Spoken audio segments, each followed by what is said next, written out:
চিতই পিঠে বানাতে গেলে কি আপনাদেরও সমস্যায় পড়তে হয়েছে? তাহলে আজকের কিন্তু এই ভিডিওটা দেখে আপনারাও এই প্রসিডিওরে চিতই পিঠে বানিয়ে ফেলুন। আপনাদের পিঠে 100% পারফেক্ট হবে।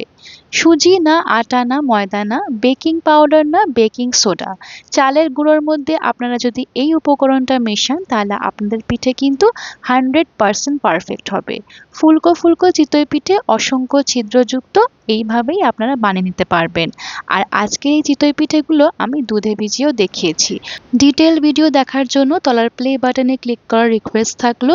ভিডিওতে আপনারা সমস্ত টিপস অ্যান্ড ট্রিক্স পেয়ে যাবেন। আর না হলে আপনারা আমার চ্যানেলে ভিজিট করেও এই ভিডিওটা দেখে নিতে পারেন।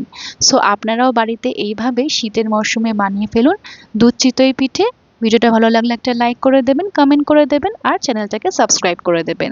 সবাই সুস্থ থাকবেন, ভালো থাকবেন। টেক কেয়ার অ্যান্ড আল্লাহ হাফেজ।